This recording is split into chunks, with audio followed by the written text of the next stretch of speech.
Hello everyone, आपका अपने YouTube channel पाथफर में स्वागत है। यह वीडियो बहुत ही इंपॉर्टेंट होने वाला है वॉइस कैंडिडेट के लिए जो हिस्ट्री से एमए या पीजी कर रहे हैं। उनका सेमेस्टर थर्ड का एग्जामिनेशन 22/3/2022 से शुरू होने वाला है। तो कुछ अनुभवी शिक्षकों के मार्गदर्शन से इस वीडियो का गेस क्वेश्चन कराया जा रहा है, इसलिए इस वीडियो को स्किप ना करें और फुल वॉच करें ताकि अच्छी तरह से समझ करके और अपना एग्ज़ाम को बेहतर तैयारी कर सकते हैं। क्वेश्चन के साथ साथ कुछ उसका इंट्रोडक्शन भी साथ में बताते ही जाएंगे। मैं उम्मीद करता हूँ जो क्वेश्चन इस वीडियो में बताया गया है उनको आप अच्छी तरह से पढ़ेंगे तो 70 से 80% स्कोर आप इजीली कर सकते हैं। तो हम इस वीडियो में डिस्कस करेंगे पेपर 11 जो कि भारत राज्य की प्राकृतिक के बारे में बताया गया है। भारत राज्य की प्राकृति, तो इसमें टोटल 70 नंबर का होता है, जिसे 30 नंबर कॉलेज द्वारा दिया जाता है। जो भी आपका मिलेगा कॉलेज से उसके द्वारा। इस वीडियो में मैं सीट पर गेस क्वेश्चन को बताऊंगा, और अगर आप पेपर 9 और पेपर 10 नहीं देखें तो वीडियो के नीचे डिस्क्रिप्शन में लिंक है, वहां से जाकर के पेपर 9 और पेपर 10 को देख सकते हैं और अपना एग्जाम को बेहतर से तैयारी कर सकते हैं। तो वीडियो में आगे बढ़ने से पहले अगर हमारे इस यूट्यूब चैनल पर नए हैं तो प्लीज़ चैनल को सब्सक्राइब करें और फ्रेंड के साथ जरूर शेयर करें ताकि इस वीडियो को प्रॉफिट उन्हें भी मिले। तो चलिए हम लोग वीडियो को शुरू करते हैं। तो फर्स्ट है बुद्धकालीन क्षेत्रीय राजवंश।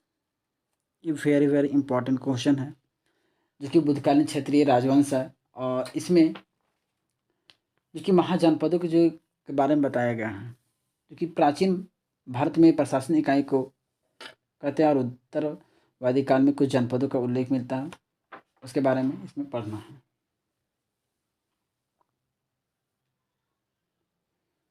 इसमें 16 महाजनपद का उल्लेख किया गया है।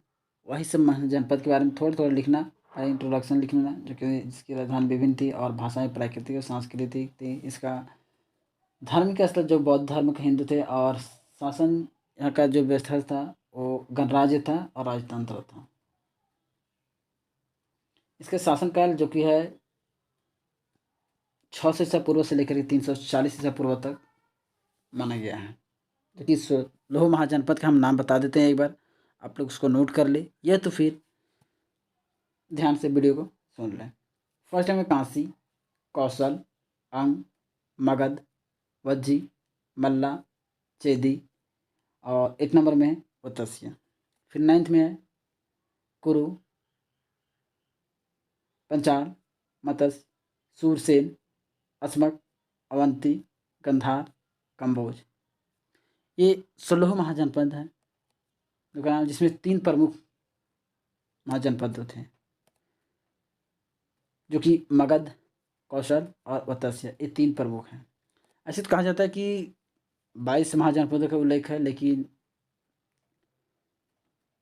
टोटली 16 ही महाजनपदों का ऐतिहासिक में वर्णन किया गया है।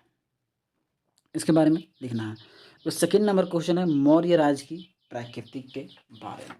मौर्य साम्राज्य की जो प्राकृतिक थी उसका स्ट्रक्चर कैसा था उसके बारे में हम लोग को देखना है। इसके मैं इंट्रोडक्शन थोड़ा सा बता देता हूँ कि 325 से लेकर के 185 ईसा पूर्व तक है, और एक बहुत बड़ा विशाल साम्राज्य था ये साम्राज्य। और इसका जो कि संस्थापक था वो चंद्रगुप्त मौर्य था, और इसका जो विस्तार किया था पूरा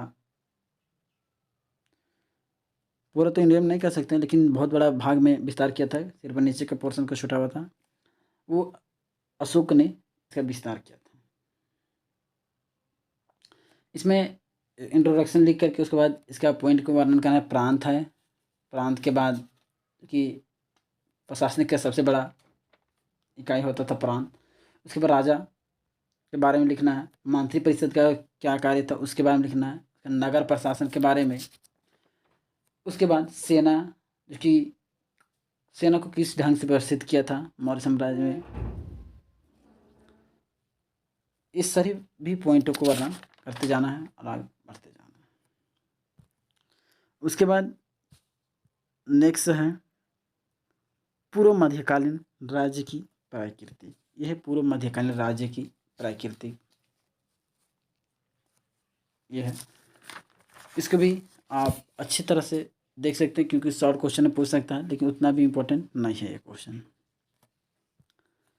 नेक्स्ट है दिल्ली सल्तनत के अंतर्गत का स्वरूप, जो बलबंद बलबंद और अलाउद्दीन खिलजी और मोहम्मद बिन तुगलक, ये इसमें से 3 एक क्वेश्चन पूछेगा।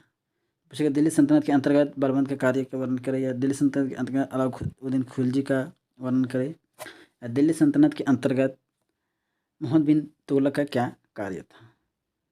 ये पूछ सकता है शॉर्ट क्वेश्चन में, लेकिन इसी का लॉन्ग क्वेश्चन में ये विजयनगर साम्राज्य है, वो वेरी वेरी इंपॉर्टेंट क्वेश्चन है, क्योंकि ये क्वेश्चन पूछ ही सकता है।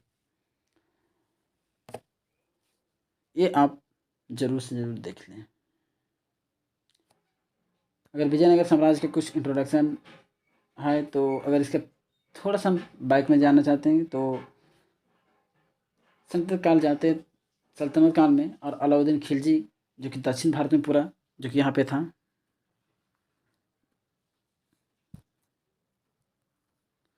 ठीक है। ये मैप हो गया, और यहाँ से जो कि निकला है, यह है कृष्णा नदी।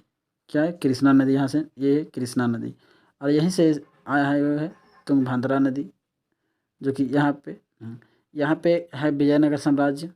यह है विजयनगर साम्राज्य।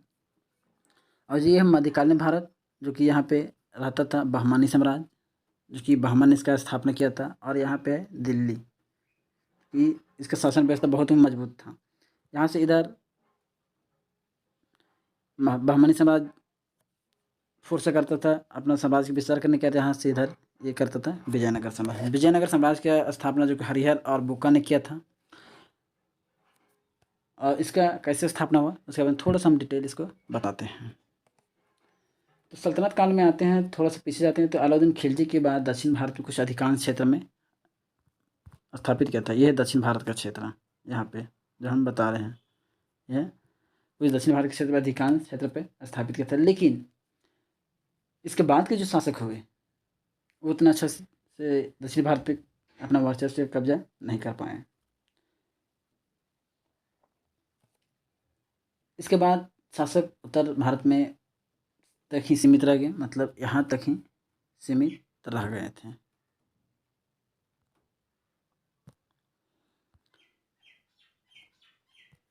सीमित रहने के बाद इसका जो कि मोहम्मद बिन तुगलक था, वह से इस जगह पे आया, यहीं पे, और हरिहर और बुक्का नामक दोनों भाई को पकड़ करके ले गया, शासन अभियान किया और पकड़ करके ले गया। उससे इस्लाम धर्म कबूल करवाया।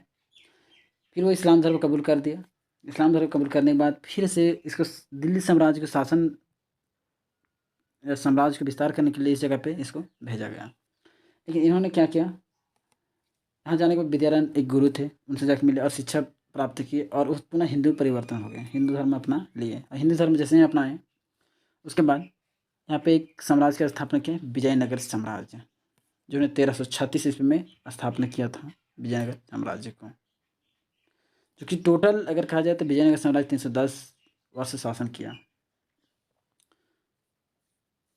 जो कि साम्राज्य की स्थापना किया। और फर्स्ट जो कि संगम वंश था, वो हरिहर और बुक्का दो का फादर से थे, उन्होंने ही संगम नाम था, उन्हें अपने फादर के नाम पे ही, पिता के नाम पे ही संगम वंश का स्थापना किया था, जिसमें से 4 वंश इसमें शासन किए थे, संगम वंश, शल्लुक वंश और तुलुक वंश और अरवीडीय वंश।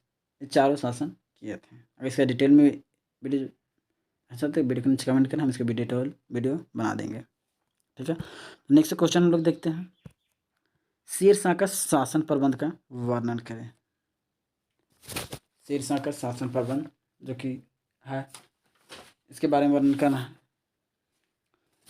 इसका कहा जाता है कि शेरशाह सूरी मध्यकालीन भारत में बहुत से महान शासकों के रूप में गिना जाता है, क्योंकि यह 5 वर्षों के शासन में जो कि बहुत ही अच्छे तरह से शासन व्यवस्था का सुचारू रूप से चलाया था। 5 वर्ष ओनली, 1545 से लेकर के 1540 से लेकर के 1545 तक। जबकि 1526 से लेकर 1530 इसमें बाबर भी रहा, लेकिन उतना अच्छा कुछ कर नहीं पाया जितना अच्छा शेरशाह सूरी ने किया था। अगर इसका केंद्रीय प्रशासन देखा जाए तो केंद्रीय प्रशासन में बहुत से भागों को बांट दिया था, जैसे दीवान वज़ीर जिसे प्रधानमंत्री के समान होता था और अन्य मंत्रियों के कार्य को देखता था। दीवान आरिज जो कि सैन्य संबंधित देखता था। दीवान रसलाल जो कि विदेश मंत्री के रूप में कार्य करता था। दीवान ईसा जो कि यह है सामान्य विभागों और प्रमुख सरकारी आदेश को पालन करवाता था, कोई भी आदेश था तो उसको पालन करवाता था। जो कि दीवान काजी जो कि न्याय विभाग को देखता था, जिसे काजी भी कहते हैं। दीवान वारिज जो कि गुप्तचर विभाग को होता था और ये गुप्तचरों पर देखता था। जो कि ये सब केंद्रीय प्रशासन, केंद्र के अंदर प्रशासन। जो प्रांतीय प्रशासन था जो कि इसको 2 भाग में विभक्त कर दिया था। एकता कहा जाता है जिसे, सूबेदार भी रहते थे सामान्यतः वहाँ पे उसका घनिष्ठ मित्र रहते थे। भूमि प्रशासन में देखा जाए तो इसमें शेरशाह ने भूमि नापने की प्रथा चलाई थी। लगान की भूमि वर्गीकरण 3 भागों में विभक्त है, जैसे उत्तम, मध्य और निम्न लगान, लेकिन तीनों का लगान सेम था। उसके बाद न्याय व्यवस्था, शेरशाह खुद न्याय के पुजारी थे और गहरी आस्था सिंहासन पर बैठते थे, और जब सिंहासन पर बैठते थे तो वो कठोर दंड से कठोर दंड देते थे, क्योंकि जब वो न्याय पर बैठते तो वो छोटे बड़े अमीर गरीब अपना रिश्तेदारी कुछ भी नहीं देखते थे और न्याय के पक्ष में अपना न्याय सुनाते थे। उसके बाद गुप्तचर विभाग जो कि इसका था प्रमुख, जैसे किसी देश से किसी आसपास के क्षेत्र से सूचना लेने के लिए गुप्तचर विभाग का स्थापित किया था, जिसमें से 3400 घोड़े दिए गए थे गुप्तचरों को सूचना एकत्रित करने के लिए।